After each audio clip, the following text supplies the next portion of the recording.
on Jerusalem Dateline. This week on Jerusalem Dateline, showdown at the UN. Will President Obama take one more step to delegitimize Israel at the UN after his historic decision to allow what many consider an anti-Israel resolution to pass? It was embarrassing that the United States abstained. I think it was almost unforgivable. Plus, after the resolution, will Israel annex the contested West Bank? And a 2,000-year-old coin validates an ancient Jewish holiday. All this and more this week on Jerusalem Dateline. Hello and welcome to this edition of Jerusalem Dateline. I'm Chris Mitchell, coming to you this week from the Jewish quarter of the Old City and the center of a global controversy. Many in the U.S. and here in Israel are waiting to see what other surprises President Obama may have after the failure of the U.S. to block a UN resolution condemning Israeli settlements in the West Bank, Judea and Samaria, and here in Jerusalem. For thousands of years, Jews have prayed at the Western Wall in Jerusalem. It was part of the outside wall of the Second Jewish Temple during the time of Jesus. Now, according to the United Nations Security Council, it's occupied Palestinian territory. This resolution will go down as another shameful resolution, but it'll be thrown into the dustbin of history. Just before Christmas, the U.S. abstained from voting against UN Security Council Resolution 2334, condemning Israeli settlements in biblical Judea and Samaria, also known as the West Bank. In doing so, the U.S. abandoned its longtime policy of vetoing anti-Israel resolutions. It is unfortunate to see someone who claims to be a friend, this administration, basically abandon us in such a profound way. In a very long speech, Secretary of State Kerry argued that condemning settlements was the best way to promote Israeli-Palestinian peace. Israeli Education Minister Naftali Bennett said the resolution was like a self-inflicted wound for the world. It gave backwind to thousands of terrorists around the world that want to destroy Israel, because when they see the UN taking such a crazy resolution against Israel, essentially saying that Jerusalem is occupied territory. Palestinians were pleased with the UN decision. They hope it will force Israel to give them land without giving anything in exchange. We know now that it was a premeditated move by the Obama administration together with the Palestinians against Israel. Israel says it has evidence it will give incoming President Trump that the Obama administration helped write the resolution.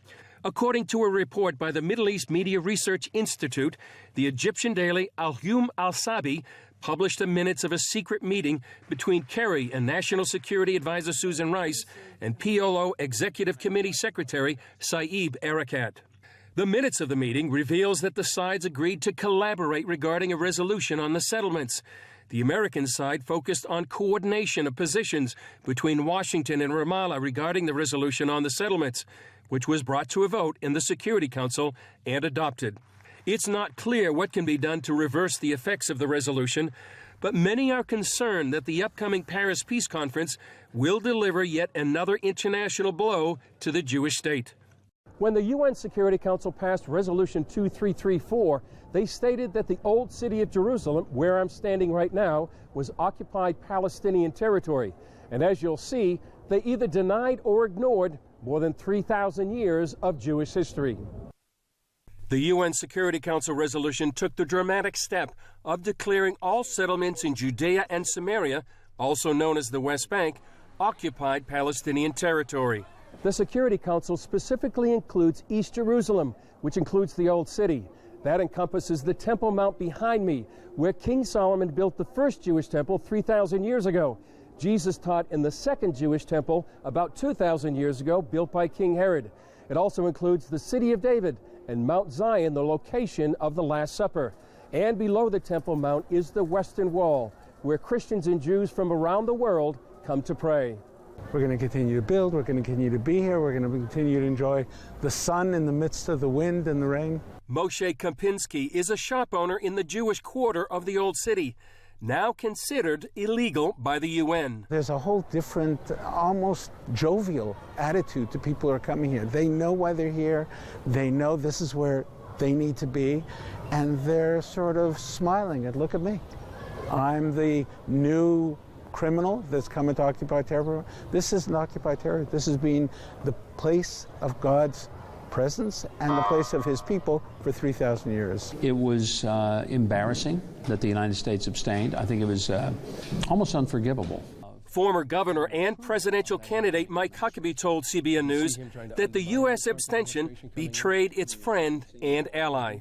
The failure to veto the resolution at the UN was not only a slap in the face of our friend Israel, but it was a slap in the face of Donald Trump as well, leaving a mess that he will have to try to clean up. Huckabee believes the incoming Trump administration will work to reverse the resolution. I think ultimately it's going to be reversed because I expect that Donald Trump and his administration will make it very clear that if this kind of action against one of our allies is going to stand, again, an anti-Semitic act of hate, that if necessary, I mean, I'd like to see the president-elect say, we'll pull out of the UN. Trump has already sent positive signals to Israel with the nomination of David Friedman as U.S. ambassador to Israel and calling for the U.S. embassy to be moved to Jerusalem. In the meantime, Kempinski says the UN resolution clarified even more why he's in the Jewish quarter. In many ways, it's almost like I want to thank the UN for making it so clear that their position makes no logical sense, no historical sense, and my position getting up in the morning, coming into this place which they claim is occupied territory and returning to the place that we've been here for 3,000 years makes all the sense in the world. And there could be more. In the last days of his administration, many fear President Obama might try another move to delegitimize Israel.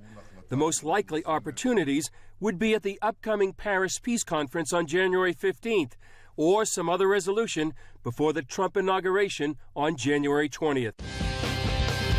Coming up, after the UN resolution, should Israel annex the settlements?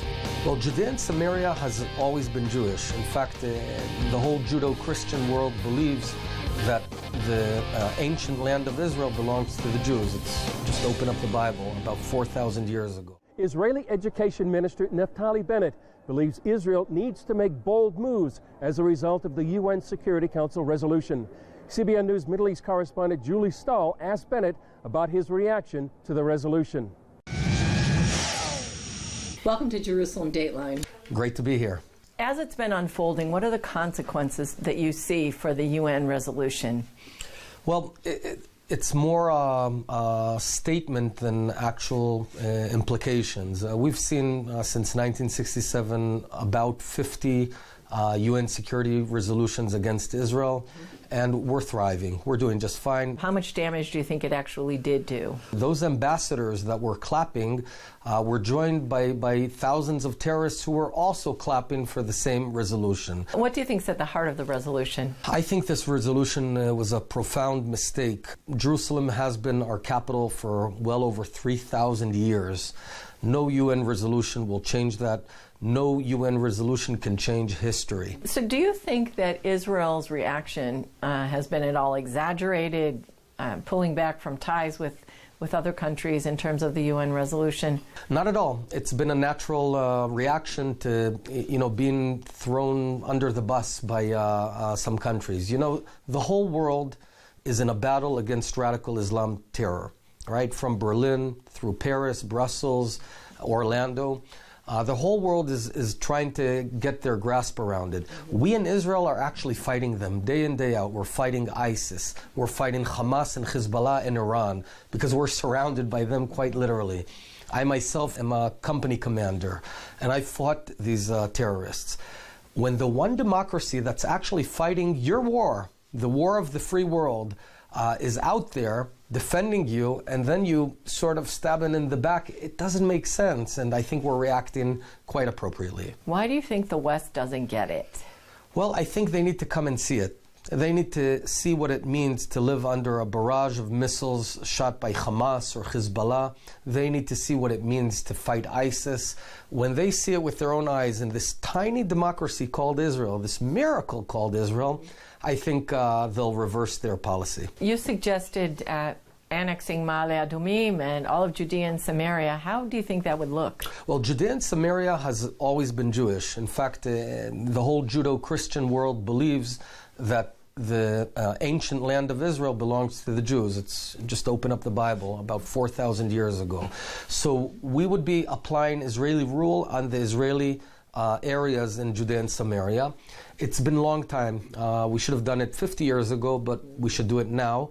This is my policy. I'm going to try and push this through in the government. So then what would happen to the Arabs that live in Judea and Samaria? So there would be an autonomy where they govern themselves, and they have a Palestinian state in Gaza, a full-blown Palestinian state. So the Arabs, the Palestinians already have their own sovereign state. They govern it. They've screwed it up, basically. I mean, turned it into an Afghanistan in the midst of Israel. But that's their choice. So they've already have their Palestinian state, and we have our Jewish state living side by side. Why is Israel not going to this peace conference in Paris? It's a farce. There is no peace conference in Paris. There's an attempt to force Israel to give up our own capital of Jerusalem, to surrender our own land to radical Islam. That would be crazy. You know, when you have one country out there that's fighting radical Islam and winning again and again for almost 100 years now, the last thing you want to do is cut up its land and hand it over to radical Islamists. Why do you think it's taken so long for peace? Because the Arabs and Muslims have not accepted Israel as a state. They don't accept the fact that this has been our land for 4,000 years, as anyone who opens the Bible can actually read. And they want to annihilate this Jewish state. We're not going to let that happen. So Donald Trump, President-elect Donald Trump, he has been tweeting kind of positive messages to Israel. Are you looking forward to his presidency? Well, we're certainly looking forward to working together with the new administration on strengthening Israel. Look at the paradox here. The whole region is in chaos. Just 2 hours from here, in Syria, there's a genocide going on where they've murdered 500,000 women, children, and men, innocent men, and yet the UN Security Council has done nothing. The one country that is doing something about it, that we've opened many field hospitals, we're taking care of hundreds of Syrians in our hospitals, the one free democracy in this region got essentially stabbed in the back by the UN security resolution. What do you think about the idea of moving the embassy to Jerusalem? That's a great idea. It's a natural idea because Jerusalem is our capital. I mean, all embassies in America are in Washington, D.C. Our capital is Jerusalem. It's been that way for 3,000 years. Just open up your Bible and you'll see it. I think it's absurd that it's not happened until now, and we're very much looking forward to having America be the first ones to place their embassy in the United Jerusalem. Okay. All right. Good. Thank you very much. Coming up, millions of tourists visit Israel each year. But is it safe?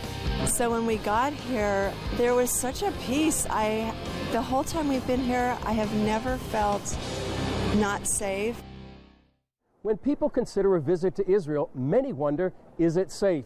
We met up with some first-time tourists, and they found it not only completely secure, but a destination beyond all their expectations. Much of the world only knows Israel from what it sees on television news or reads on the web. That typically includes images of violence and words like oppressed. But what's it really like in Israel? Based on what the news media shows, many wouldn't expect to see shopping, restaurants, and people going about their daily lives. For example, this is the Mamilla Mall, just outside the walls of the old city. It's a combination of restaurants, shops, and cafes. We talk with first-time tourists about their perception before leaving and the reality they experienced after their arrival. What did people say to you when you told them you're going to come to Israel? They questioned it. They said, do you really want to do that? Is it safe? Did they say you were crazy? That was a very common comment. Are you crazy? And I said, no. You know, nothing was going to stop me. You know, people couldn't talk me out of it. So. And how did you feel before you came? What was it like? Probably a little apprehensive, but excited. You know, we just couldn't wait to see where Christ has walked, and it was more than I expected. It was amazing. Some felt coming to Israel might send a message in fighting back against the growth of terrorism. I had some friends who said, why don't you come along? And I thought, oh, I'm not sure I should. It might be a little dangerous. And then I thought, goodness, life is dangerous. Really, I came from the Boston Marathon. I mean, there's so much going on that I'm not going to worry about it. If you stop moving, the bad guys win. It's ridiculous. Tuvia Zaretsky arranged their tour with an eye on ancient history and current events. I told them I wanted to come over here and look at the world that's here and the people that are here and the places where the Bible events took place. And for them, it has been an eye-opening experience. And it's in the context of Israel today. Samuel Smaja has led tours here for more than 20 years. Israel doesn't come in the category of tourist destination. Israel is not the Bahamas. Israel is not even Paris. Israel is not even Rome. I believe Israel is the stage of your faith. And I believe coming to Israel will encourage you in your walking with the Lord. And what was it like after these tourists made their leap of faith to come to Israel? The Israelis really have their act together. Really felt do. very comfortable. The people are wonderful, they're very professional, they're very caring, and they really want to make us feel welcome. It's a very sophisticated, cosmopolitan city. So when we got here, there was such a peace. The whole time we've been here, I have never felt not safe. And they did know Israel has been experiencing its own wave of terror. They told us there are places you definitely don't want to go, but there are places in any city in the United States you don't want to go to. Jerusalem Mayor Nir Barkat told CBN News, despite the current violence, Jerusalem is a safer city than most. We have the best police in the world. We have the best security forces. Per capita, we're safe as London when you really check the numbers. So actually, when I fly to America, I pray to come back home safely to Jerusalem, because the crime rates in America are 6 times more per capita than in Jerusalem. And how did these Christian pilgrims feel after walking in the footsteps of Jesus? Oh, it was quite moving. Yeah, it brought me to tears a few times. There's not another feeling like walking where Christ has walked. I don't think I'll ever read the Bible the same way anymore. Yes. I've been so moved by being here. I would not trade it for anything. And I felt the Lord with me through this trip, and He's been speaking to my heart and doing good work in there. And I wouldn't trade it for anything either. I'm so glad I came. It also brought the Bible to life. For me, it really tied the Old Testament and the New Testament together in ways that I could not have done had I not come here and seen the geography and appreciated the history. I really believe that after you come to Israel, you'll never be the same, for several reasons. First of all, you'll read the Bible in a different understanding. You'll be able to visual whatever you read, and you'll be able to understand the Jewish Christian background of the Word of God, and you'll see how deep your faith is. And my prayer is that when you come to Israel, you will leave here praying for the peace of Jerusalem. Up next, a coin provides a clue to an ancient Jewish holiday. More than 2,000 years after, it's so exciting to see that the ancient clues are here, still waiting for us to find them. In Jerusalem, you'll never know what you'll uncover if you dig just a bit. Restoration of an ancient wall at the Tower of David Museum led to a timely discovery of a more than 2,000-year-old coin connected to the story of Hanukkah. Here's CBN News' Julie Stahl. Hanukkah marks the victory of the Jewish Hasmoneans, or Maccabees, over the Greek ruler Antiochus Epiphanes. The Greek king was trying to Hellenize the Jews, making it illegal for them to keep the Bible. So here we have the ancient coin. In one side of the coin, you can see the face of King Antiochus with a crown. And in the other side of this coin, you can see a Greek god with the name Demeter. She was the god of agriculture. And the Greek letters here said the name Antiochus. Museum director Eilat Lieber told CBN News the coin was found right near a wall from that time period. Now try to imagine the people of Jerusalem, the Jewish people of Jerusalem are holding these coins, walking every day to the market, holding a Greek god on their pocket. It was against Jewish culture. As you know, the Jewish people are not allowed to show or to draw figures. That comes from the 10 Commandments that says there should be no graven images or likenesses. So this coin is a symbol of the power of the Greeks. After the Maccabees overthrew the Greek Empire, their new coins bore the image of the menorah. More than 2,000 years after, it's so exciting to see that the ancient clues are here, still waiting for us to find them. The coin is a good reminder that empires come and empires go, and the plans of man in the end won't triumph over God. Julie Stahl, CBN News, Tower of David Museum, Jerusalem. Well, that coin is also a reminder of the Jewish connection to the old city of Jerusalem that goes back thousands of years. Well, that's it for this edition. Thanks for joining us. Remember, you can follow us on Facebook, Twitter, and Instagram. I'm Chris Mitchell. We'll see you next time on Jerusalem Dateline. And remember to pray for the peace of Jerusalem.